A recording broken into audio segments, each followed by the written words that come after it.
I think it got to the point where I called him such rude names.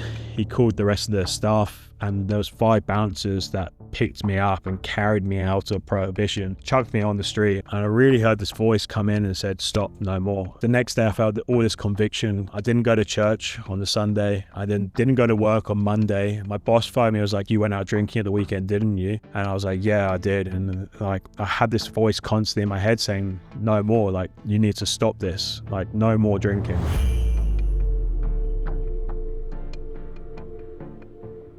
Hi there everyone, my name's Cameron. I am 30 years old. I'm from the UK originally. I've been in Australia a year and 7 months. I'm on a working holiday visa. I'm due to go home in literally in a week, sorry. It was meant to be a month, but it's been changed to a week.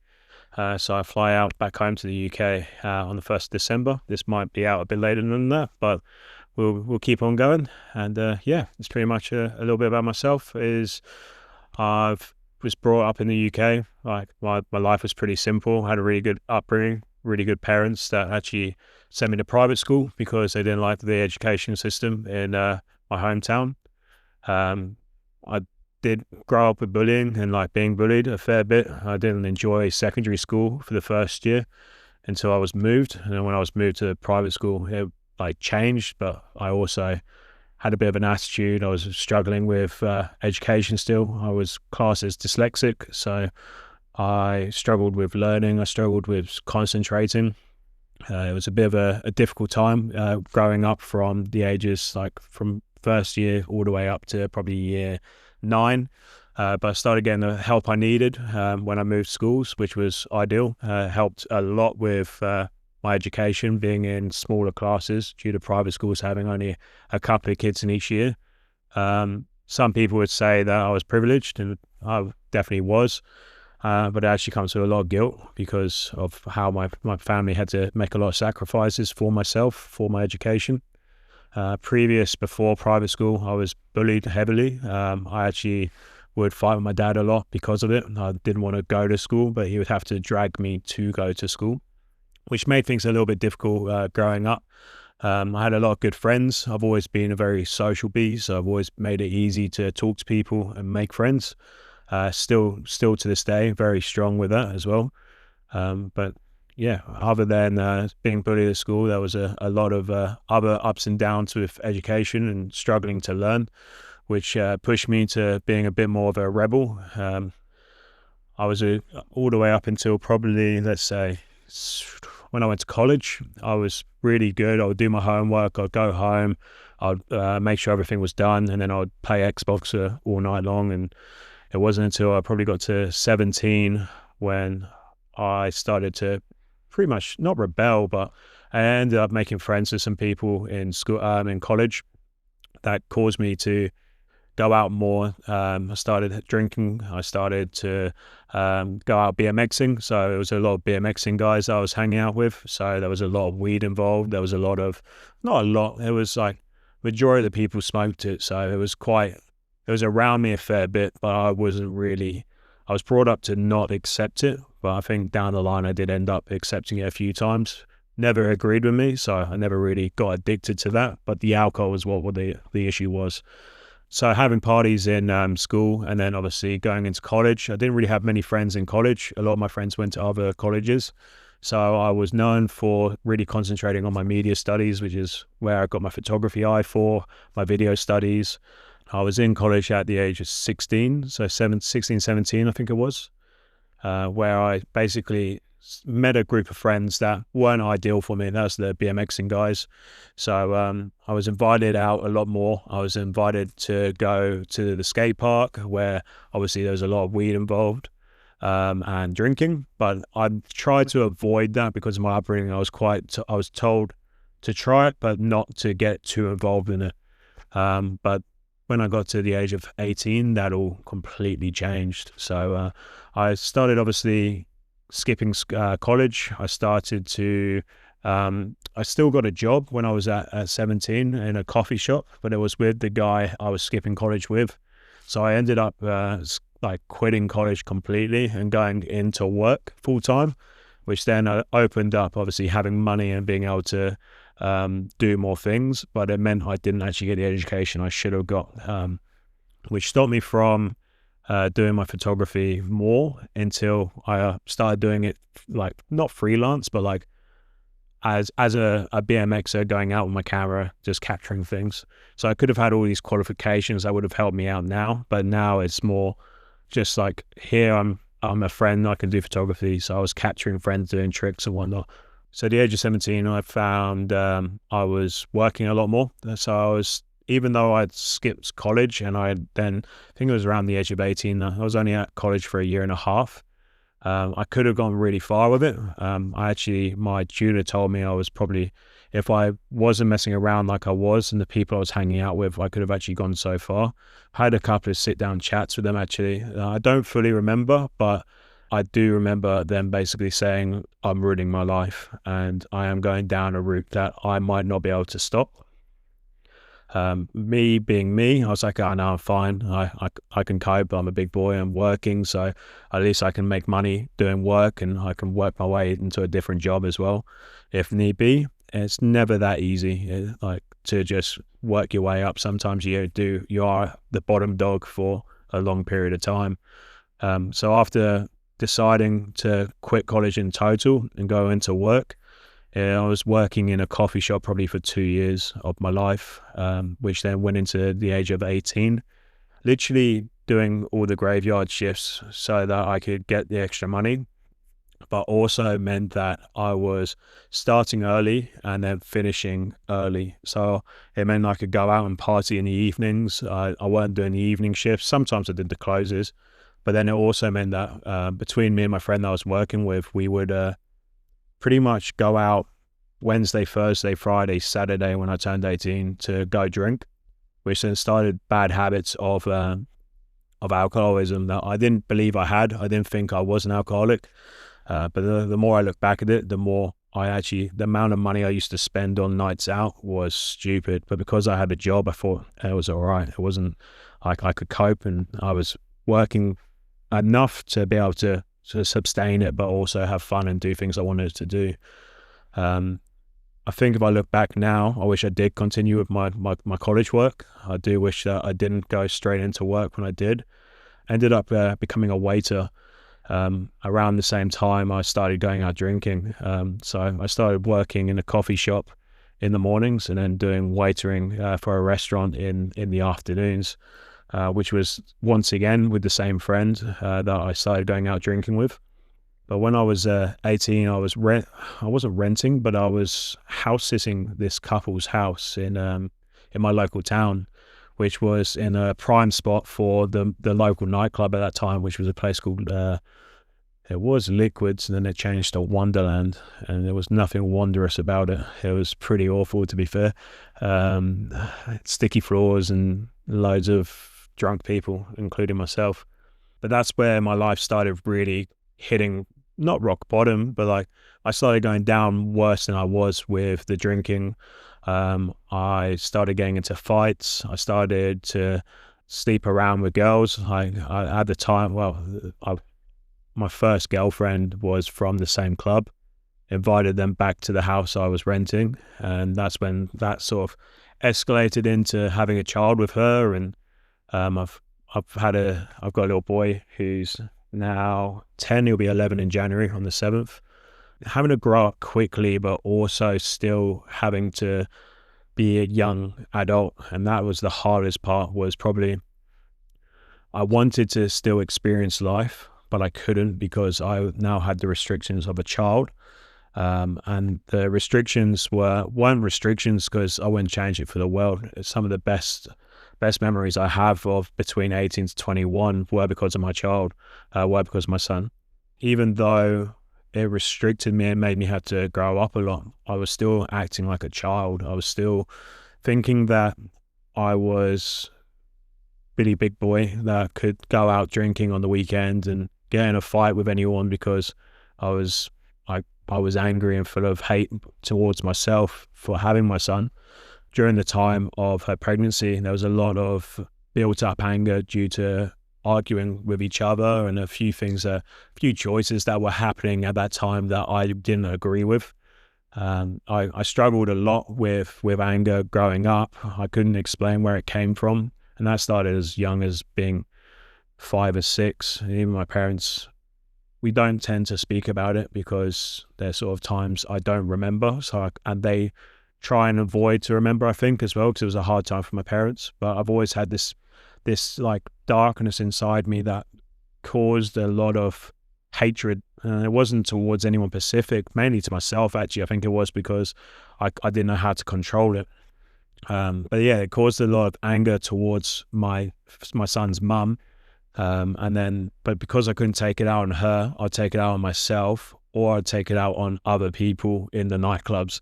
Because I was very like friendly with a lot of the bouncers, it made it really easy for me to have a fight with someone and then not get kicked out, but the other person get kicked out, which then didn't help me out very often because it meant that I would still be allowed to carry on drinking. And then it wouldn't just be one fight I would have that night, it would be like 2 or 3. I would say that it was so easy for me to have fights with people without even having to start anything. There was this one time I was probably the age of 19. I remember it clearly. I was in this club Wonderland. Me and my friend knew all the bouncers, so we were allowed free access. There'll be a queue of like 100 people, and we would just walk to the front, get VIP tickets, and go straight in. And majority of the time, we would actually go behind the bar and just pour our own drinks, and that's like unheard of now. But like back then, to us, it was like we were the big boys in the club, which looking back, we was nothing but tiny little people, specks in the earth. But there was this one guy that kept trying to start a fight with me in the VIP. He was sat in his booth with his friends, and I was just not having it. And he kept trying to cause an issue, so I told him to stand up, then told him to sit down, and all the time he would do what I was saying. So I was already engrossed in this attitude that I could get away with whatever I wanted to do and do whatever I wanted to. It got to the one point where I just picked up their bottle of vodka, walked out, punched a hole in the wall, and then the whole VIP got shut down, and the bouncers asked me what happened. And I said, oh, I was trying to drink my drinks, and he started to fight on me and punched a hole in the wall, sorry. And they're like, oh, okay. So literally 2 minutes later, you see him kicking and screaming, like getting dragged down. I'm there drinking their vodka, thinking I was the Don, when actually, like, I had caused the whole issue. I had started the fight, and I knew, because I knew the bouncers and the staff, that I'd get away with being able to do whatever I pleased, which wasn't the right way of going around it at that time. Years went on. I was going to other clubs because certain clubs started closing down in my hometown. Others were opening up. There was this one time I'd met one of my other exes, and we were just out drinking. It was early days. It was early, like just at the beginning of our relationship. And one of her ex-partners that she was sleeping around with prior to me was in the army, and he thought he was able to still go around slapping her ass and thinking he had rights to touch her. And because I started dating her, I was like, no, I'm not having this. And I gave him like 5 or 6 chances, to which point it was just queuing up at another club outside, and he comes strolling up and tries to kiss her in front of me. At that point, I just pushed him away, and then he came charging back. I grabbed him by the throat, and I went to go punch him, and he sort of pushed me and then like punched me square in the nose, so causing a scarring of like my nose to pop and causing like a slit in my nose. My anger built up so much that I just saw red. I didn't even think about my nose, like literally painting the floor red around me and people screaming, shouting. I just went to go punch this guy straight back in the face, and I was inches away from punching my ex in the face because I saw so much red. I didn't even see that he had ran off and she was the one standing in front of me.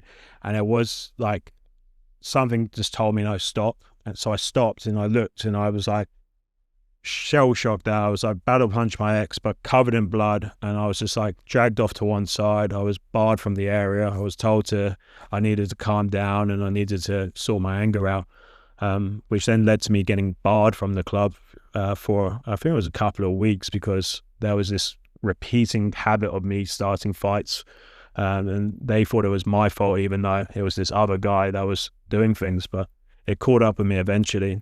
So early on in that relationship, that fight happened, which has caused me scar tissue on my nose. It's caused me like memory loss as well from certain areas. A lot more things happened around that time with a BMX accident as well, where I face planted and forgot 2 days, which was all caused by my stupidity of wanting to go out drinking. I think it was around that time that I realized that my life was going downhill. I was with her on and off for a year and a half, which led to me doing things I shouldn't have been doing, like sleeping around with other people in between our breaks. As Ross would say, we was on a break, but it doesn't matter if you're on a break or not, you're still causing pain to yourself and others by sleeping around. When I was like during one of our breaks, I'd lost my job and I started working for just for myself. I was doing odd jobs here and there as a tradie, but not a tradie as such. It was more a handyman going and helping someone with their painting a fence or painting their house or doing a bit of decking here and there, which started a Facebook page when I was a family friend that reached out and said, "Oh, we know this older gentleman called Keith that needs a bit of help. Do you mind passing, if we pass your number on to him?" I was like, "No, feel free. I'm just doing this to get money." I set a wage with him, started working for him. I must have done about 6 weeks work with him, and I did not know he was a Christian. But he turned around to me one evening and goes, "Oh, Cameron, thank you for all the work. I just want to pray for you if that's all right." I was like, "You want to pray for me? Well, all right, bro. All right. If you want to pray for me, that's fine." I always got told, be respectful. If someone wants to pray for you, accept it because you don't know when you're going to need it. So I was like, yeah, go for it. Pray for me. During that time, I was like, do I stand with my hands open? Do I put my hands together? Do I stand here just with my eyes closed? I didn't know what to do. So I was just like, okay, let's go. And so he prayed for me. And then at the end, he goes, I feel like I need to invite you to this alpha course I'm doing. I basically run a course, well, I don't run, but my church runs a course called Alpha. It's worldwide. It's basically just an invitation to have coffee, cake. And I was like, coffee, cake? All right, that sounds like a bonus. Let's go for some free coffee and cake, which you don't pay for. It's paid for by the church. I was like, okay. And we just learned about Jesus. And I was like, Jesus? Like, I didn't know who he really was. I knew there was God. I knew that there was a Jesus that was born, and like from going to school and getting taught about it in religious studies, but I never really knew who he was and what it was about. He was like, "Oh, it starts next Tuesday. Like, you don't have to come, but it'll be good to see you there." Which started literally me going to this group for, I think it was like, they run it for like 8 weeks. And through that, I made some really good friends, and they were like, "Oh, you should come and try a church out."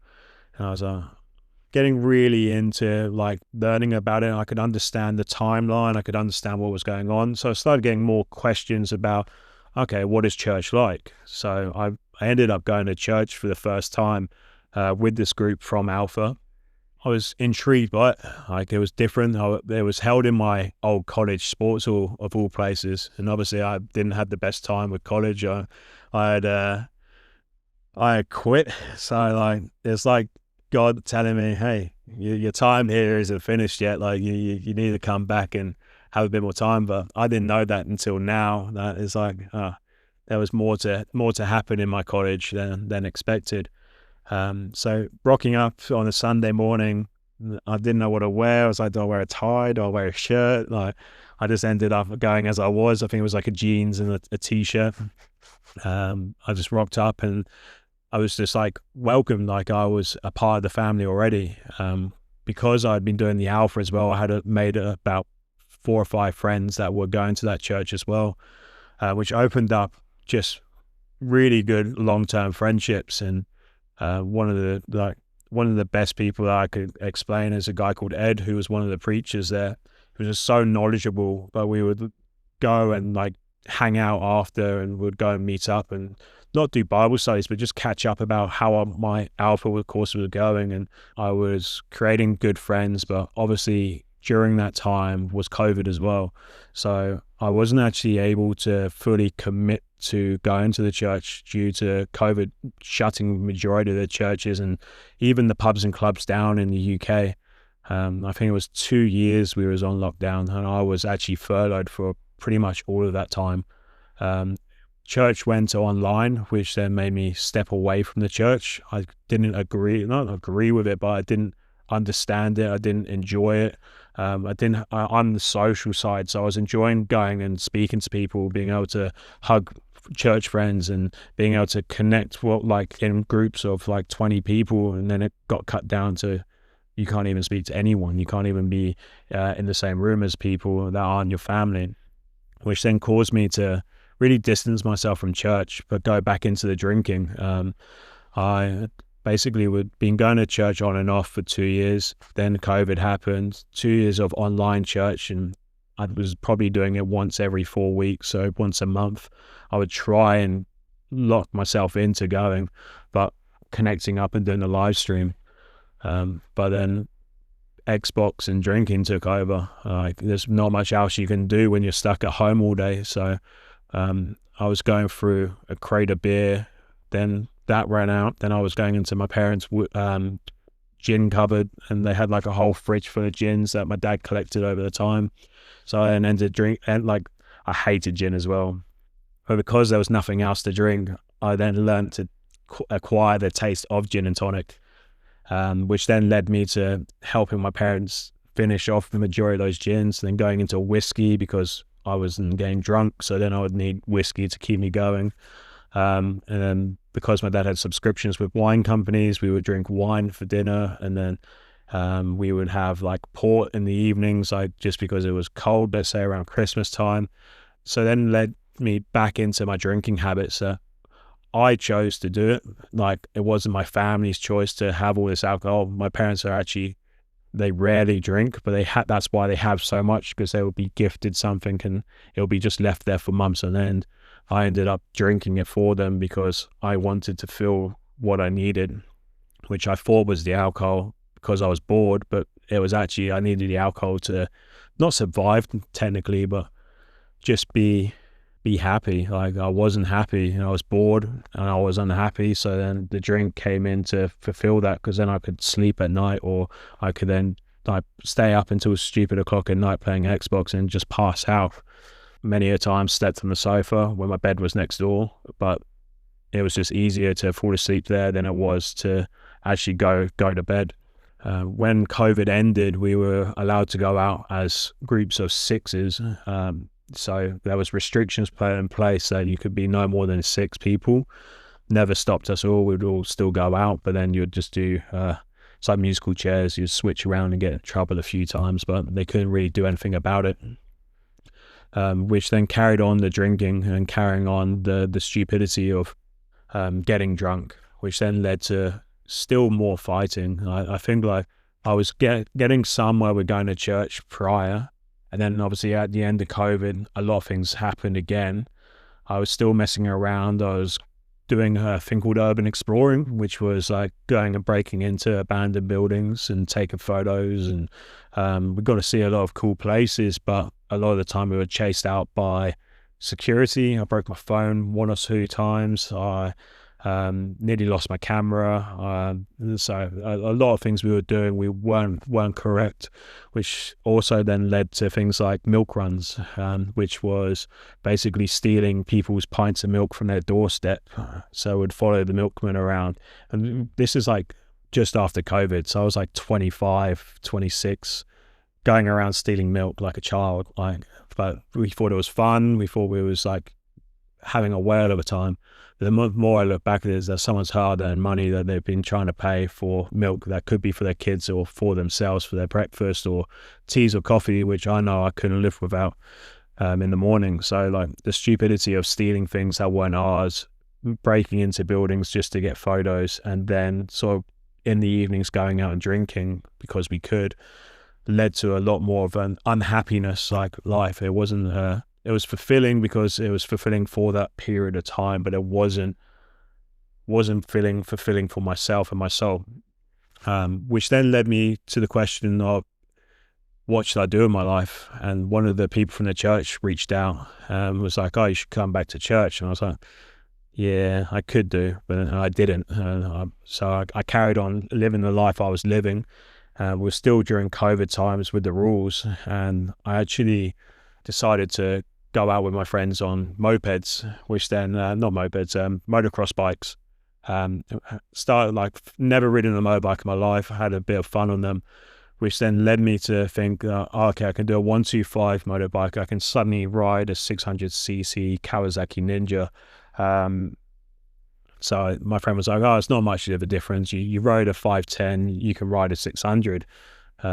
So being this cocky guy, thinking I was able to survive anything, I went and rode this motorbike at a 90 miles per hour up and down a dual carriageway, and then crashed it in the car park doing about 15 miles per hour, breaking my collarbone and fracturing my pelvis, ending myself up in hospital during COVID.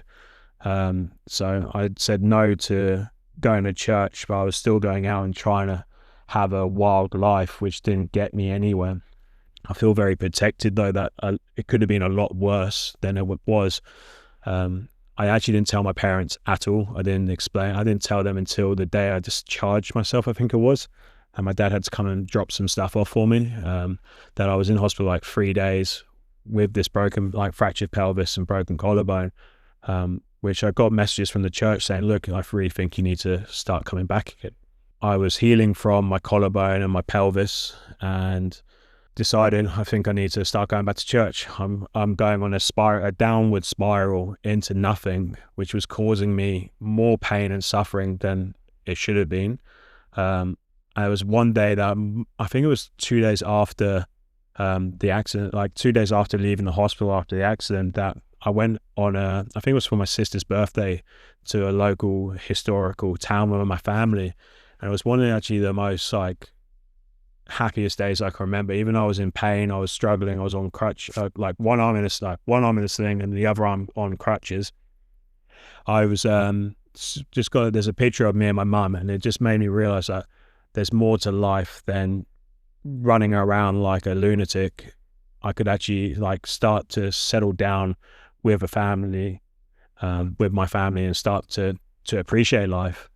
So I started to go back to church. I started to really understand that there was like more to life than just partying. And I was still going out drinking. I was like Monday to Saturday, I was still having a drink here and there. It wasn't like I was during the COVID or prior to it, but I was still drinking a lot. But I started going to church more often on a Sunday, which I didn't still understand that you could have a relationship with God until obviously I came to Australia, but which leads me to that in a second. But it just made me a better person. There was still times I was fighting, and then I decided that enough was enough. Like I really needed to start to become a better person, not just for myself, but, and I know I haven't spoken about it much, but for my son and my family as well. It's really difficult to speak about my son because I was a good father, but I also was a horrendous father because I made it about myself, instead of about him and my family. It's tough to talk about because I could have been a lot better than I was.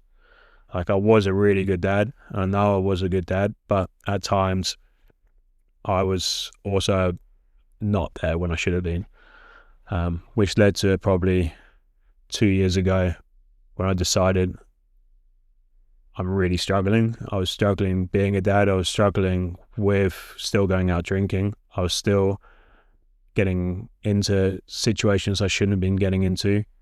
I was driving a drug dealer around for a period of time just for a bit of extra cash. I was hanging out with the wrong crowd, so I was getting caught up in things I shouldn't have been getting caught up with, which then I decided, one, I need to stop drinking. So I told the club to bar me for a period of time. I think I did 6 months of no drinking, which was really good. I then became the designated driver. So I would just drive everyone around, pick people up and take them home, or I'd just get called randomly to go do lifts, which then made it look even more suspicious with the people I was hanging out with as well. So I'm lucky I didn't actually get arrested or fined or pulled over in those situations. But then it just led me to realize that I really missed out on life, having my son so early, quitting college, not really putting my time and effort into having a life. I got to the age of 28, sorry, and I'd done nothing with my life. I've just worked, drunk, had my son, being there for him on and off when it was suited me.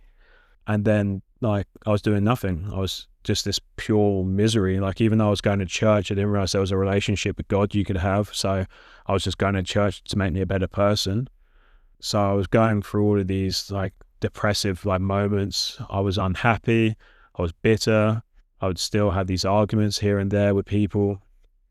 And then my parents were the ones that really changed it for me. They said, "Look, what do you want to do with your life?" Like, I was like, I really wanted to go traveling. And I brought up traveling probably when I was 25 as well. And I was meant to go with one of my exes, and then we broke up. So that never happened. And then my parents were like, well, what's stopping you now? And I was like, my son. And they were like, be real. Have you actually, like, would that stop you? And I was like, no, it probably wouldn't. Like, if I could and had the opportunity to, I'd go traveling.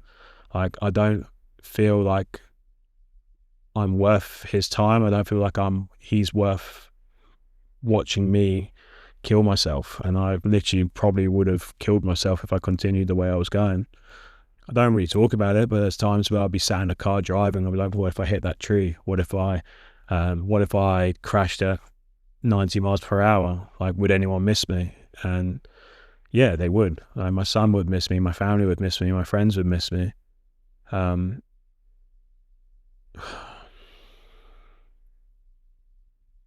Yeah, it's difficult to talk about it because I wanted to be there for my son, but I knew if I continued the way I was going, I wouldn't have been there for my son. And I'm glad that my parents gave me the opportunity to come to Australia. My dad actually turned around and was like, look, I'll help you look at your visa. I'll help you look at your flights. But we will also continue. So I was having my son 2 days a week, Tuesdays and Wednesdays. He would stay at mine, my family's house on Tuesday nights. And we would take him to school and then pick him up, stay the night, take him to school and take him back to his mum's. So I was still in his life, but it wasn't very much of a father-son relationship because it was school, home, feed, bed, school, spend a couple of hours, take him home. So I was like, I want to go traveling to my family. And they were like, well, we'll pay for you to go and you can pay us back and you can like not have to worry about your son. So not worry about your son. We'll still have him on his day so he has his routine, but we really think you need to go and just experience life a bit. So I plan to just do 1 year in Australia. My dad paid for my flight. He helped me pay for my visa and I paid him back through work, which didn't actually take long because the money over here is a lot better than back home. But we just decided a time and a date to go. I booked it, and leading up to the flights, I was going back to church. I decided to go back, but I was still going out, having a few drinks here and there with people. And one of the nights, I got headbutted by one of my best mates at the time. We haven't spoken much since, but he broke my nose again. And this was 2 weeks prior to me flying out here. And I realized, I really got to stop going out with the wrong people, which then made me think, I'm glad I'm leaving to go to Australia. Got rid of like those sort of friends for a period of that last 2 weeks and started just committing to church. And they asked me if I wanted to be baptized before I left. And I didn't really understand what being baptized meant until my second time around. I've been baptized twice. The first time I did it for my church. I did it not for myself, but for my church because they had offered. I thought it was the right time to do it for myself. I was really good. I shared a lot of my testimony. There's a lot of people that led to me being baptized.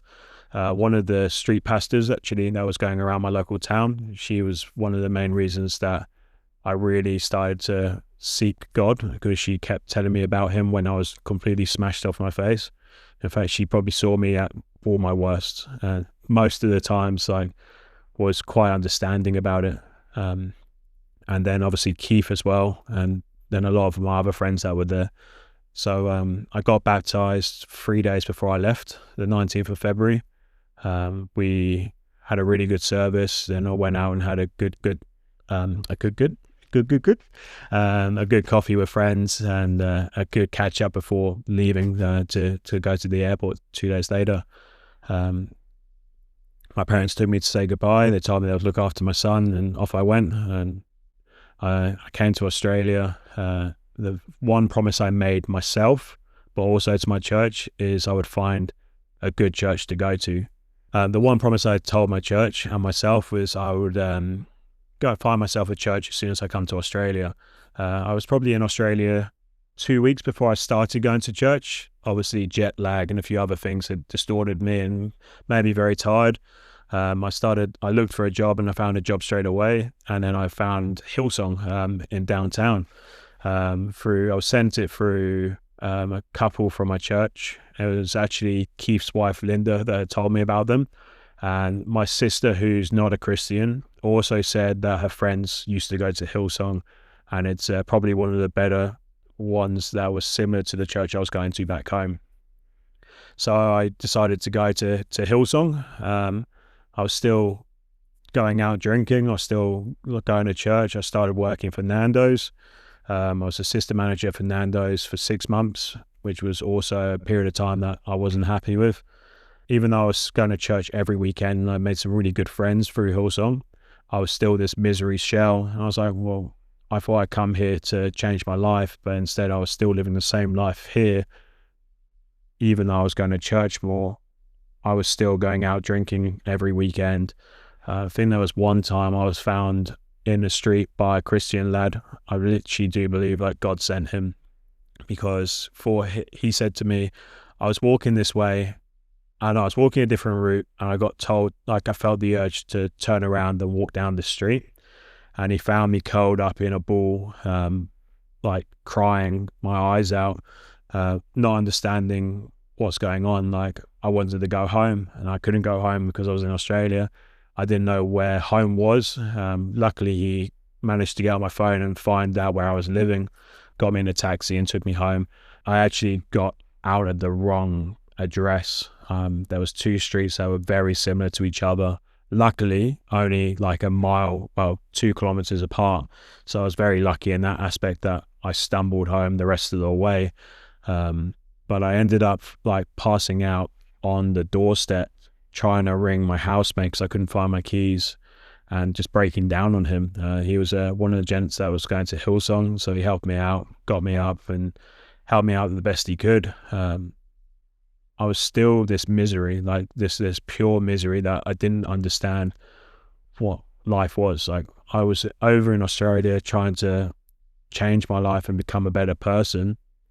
I actually was making myself worse, and it just ended up with me causing more grief for myself. It wasn't actually until I went to Deliverance Down Under's Deliverance documentary with Matt and his wife, and we was just invited down to have deliverance at the end, and I was truly freaked out by the screaming and the people being delivered. And I remember clearly being like, oh, these must be paid actors. Like like they must be paid. Like, no way would someone run across the stage screaming and just clap and start convulsing on the floor. And I had some sort of deliverance but that night, but it wasn't anything compared to what I had in the future. It wasn't until Dan invited me to a worship night that I actually got a chance to pray and worship night, that I got a chance to rekindle with him. He had met me, saw the shell of a person I was, and he was like, look, here's my number. I would like to reach out with you again. Come to this praise and worship night we have at our local church at Newhart, Balumba. And I was like, okay, well, I'll give that a go. Like, if anything can help me a bit more than get me out of this situation where I am now, it will help me out massive. Like, it could help me like grow. Let's go for it. At that point, I think I just wanted to try anything to make myself happy again. So I think it was the Saturday the Deliverance documentary was. Sunday I went to church as normal, and then Wednesday I went to the praise and worship night. I rocked up, and it was like Dan was happy to see me, which I was, oh, okay, that's good. Like, it's like it's actually a legit thing. It's not just like he invites anyone. It was like I actually wanted you to come. Like, I'm glad you made it, sort of thing. Um, Obviously, you have these doubts in your head because you don't know these people, but I'm glad that I did meet these people because it then led to a really good, fruitful friendship. After the praise and worship, we had a bit of prayer in the circle. I think it was like one of the first times I broke down, which I also opened up about a lot of my issues. He then invited me to go evangelizing. I never understood what evangelizing was, never heard of it before. He goes, "Oh, we go out every Friday in the valley. You should join us." So I went out that weekend and joined Dan and the team in the valley.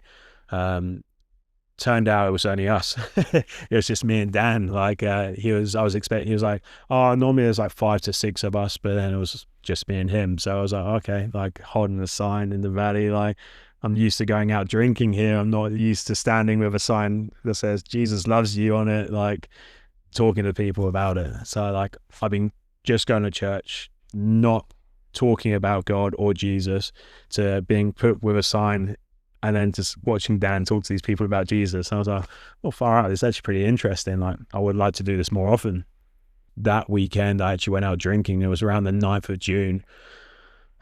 So I'd done my first deliverance. I'd done my first nights out with Dan, and then I think it was that Saturday I decided to go out drinking with a friend from church. I ended up drinking 12 liters of beer between the two of us, and then I think we had a stein each as well, so it was like 2 kegs, 6 liters, a stein each as well, which is a liter in itself, plus shots. And we were just like completely smashed off our faces, and we didn't realize that like one of the guy that I was with had lost his phone.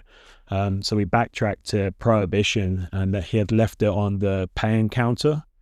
They were trying to get us to pay like $20 to go in, and it was clearly dead. So it was like, no, we're not going in. So we walked out, and he had left his phone on the counter. We backtracked to Prohibition and went down the stairs, and I was like, oh, look, my friend left his phone here. And I was like ringing it, and I could see it lighting up. And they were like, yeah, that's his phone, but he has to come and collect it. And I was like, he's completely drunk. Like, there's no way he's going to come and collect it. Like, I've lost him. I don't know where he is. You've got his phone, so I can't contact him. Like, just give it to me. Like, I'm his friend. Like quite clearly says my name coming up. My name's Cameron. Here's my ID. And I was like, just effing and blinding in this guy's face. Like, come on, like, you're having a laugh, aren't you? Like, just give me his phone. Like, why can't you give me his phone? I think it got to the point where I called him such rude names. He called the rest of the staff, and there was 5 bouncers that picked me up and carried me out of Prohibition, chucked me on the street, and then was like, we're not giving you his phone, get away. And I was just calling him like horrible names. Like, I asked him if he was special. I asked him if his brain worked. I asked him, is he in this job because of like he can't do anything better? And I was just horrendous. And this is a guy that's meant to be going to church and being a good Christian person. And I really heard this voice come in and said, stop, no more, like, stop. So I walked away, and I didn't understand it. Like, in my head, I was like, no more. Like, I didn't think it was, I thought it was just myself. The next day, like, he'd got his phone, and he finally phoned me, and he was like, this was still the same night. And I was just quiet. I just didn't say a single word. I was like really angry, but then like at peace as well. I can't even explain it. Like, and I just, the next day I felt all this conviction come onto my self, and I was just this ball of like hatred towards myself. I didn't go to church on the Sunday. I didn't go to work on Monday. My boss phoned me. I was like, you went out drinking at the weekend, didn't you? And I was like, yeah, I did. And like, I had this voice constantly in my head saying, no more, like, you need to stop this, like, no more drinking. I was like, so I decided to go sober on that Monday. So the 9th of June was the last drink I ever had. That Monday I decided to stop drinking completely. I then that weekend went out with Dan and the guys again, and I told him, look, I've stopped drinking, like, this happened. And I've decided to beeline no more. So my testimony became, I used to be that guy that was in Prohibition drinking, got kicked out by 5 bouncers, thought I was tough, and now I'm standing back on the street with a sign saying, Jesus love you. But didn't stop me from still doing other sins. So I was on dating sites trying to be like, trying to find love. That's what people do. I was like, if I can find an Aussie chick, I can stay in the country for free, sort of thing. But like, it was just like a joke that I was saying to myself with my secular friends. But like in retrospect, I was lonely, so I was looking for the next girl I could hook up with.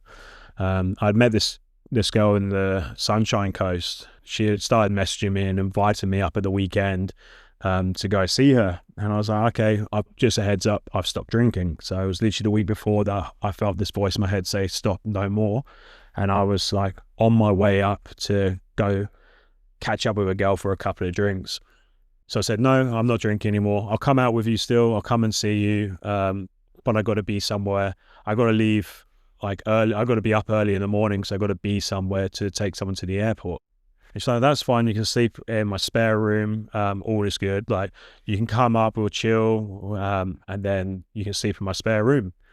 So I was like, sweet. All right. All the way I'm driving up to her house is every single red light. And I'm like, not even kidding. Like, you know, the frustrating red lights are just constantly red for a long period of time as well.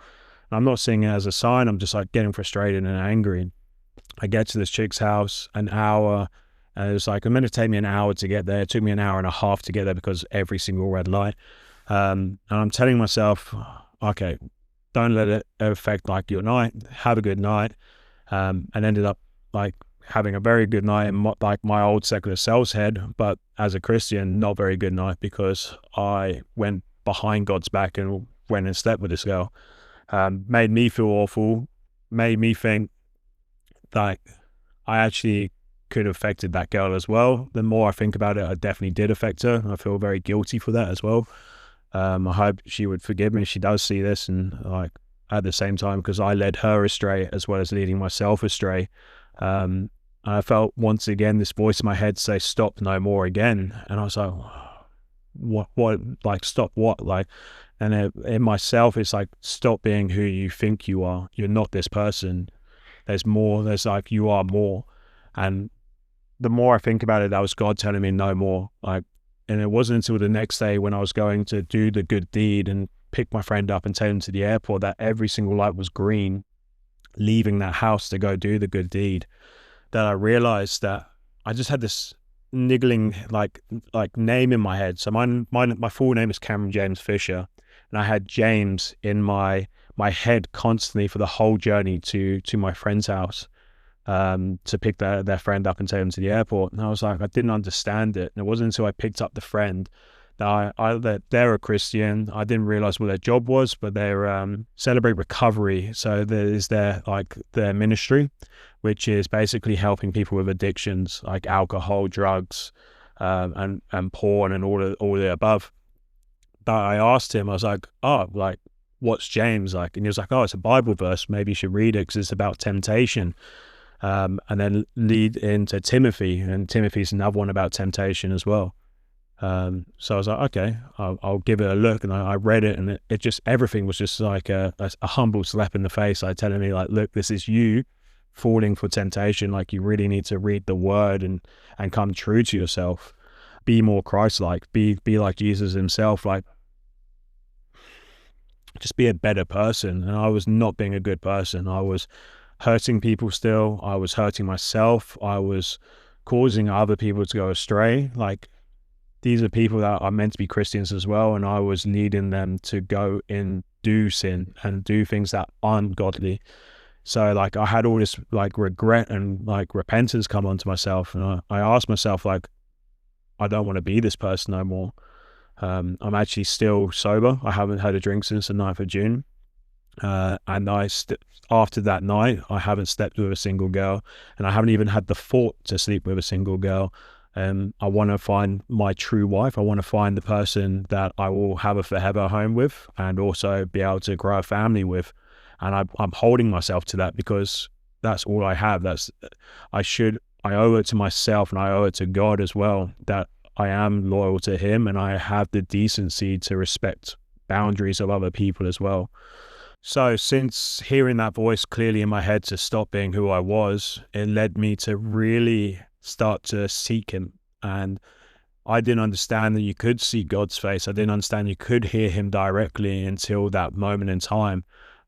Hearing that, stop, this isn't you, was quite clear to me. It also led to another time where he told me, rest, child, is in my hands. Why would I tell myself rest, child, is in my hands if it wasn't a clear voice from someone else telling me that, look, like you are protected, you are safe in my hands.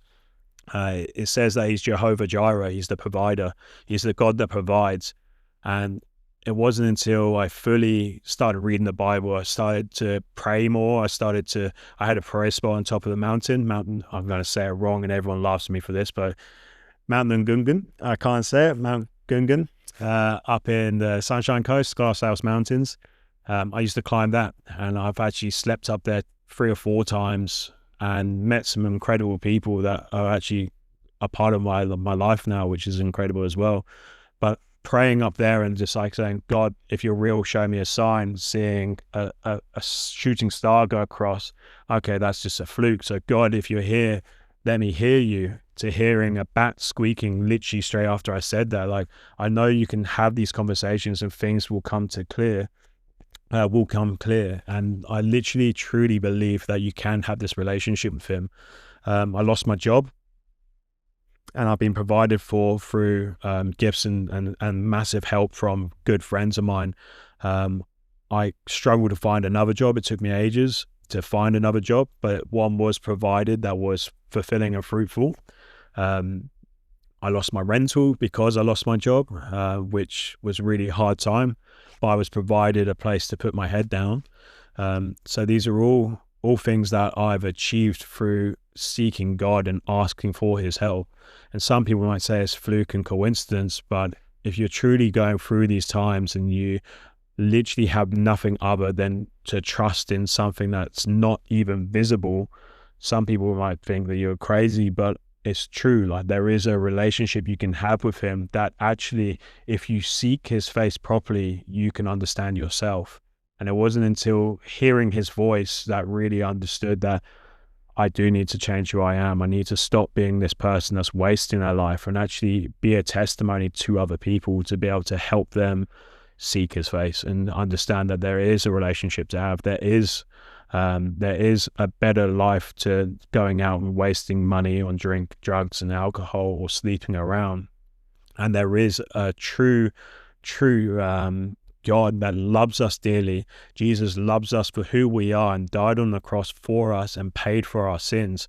We are forgiven for our sins already, but we also need to understand that it's time that we don't continue to sin. Even though he's paid for our sins, it's clear that we need to still be as sin-free as we can. No one's perfect. I understand that, but we need to understand that we can't just keep going out and doing things because we feel like we can do it. We need to try and be as sin-free as we can. And I feel like since hearing his voice, it's truly changed my perspective on life.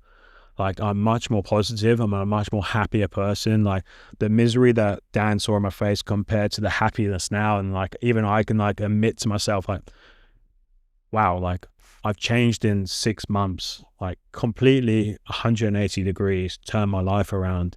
I'm now going home to the UK to fix things for my son and my family. I'm going home to try and build a life. And I wouldn't have been able to do that if I didn't find God and didn't find that I could have a relationship with him as well. So Cam, thanks for sharing your testimony with us today. I just want to invite you now to pray for everyone that's been watching. Heavenly Father, what an honor it is to pray for Deliverance Down Under and their followers. Thank you for this opportunity to pray for my brothers and sisters. And as they are seeking your face, Lord, I just pray that you will shine wisdom and guidance onto their lives. You will open up their hearts to understand that there is more to life than drinking, going out and sleeping about, or doing other sins like drugs and other addictions, Lord. I just want to pray that anyone suffering from addictions or anything that is causing them to go astray, we just pray into that as well, that they will have the help and guidance to leave those things in the past, Lord. It says in Corinthians that once you come to Christ, the old dies and the new comes to life. And I just want to pray that the new does come to life in you.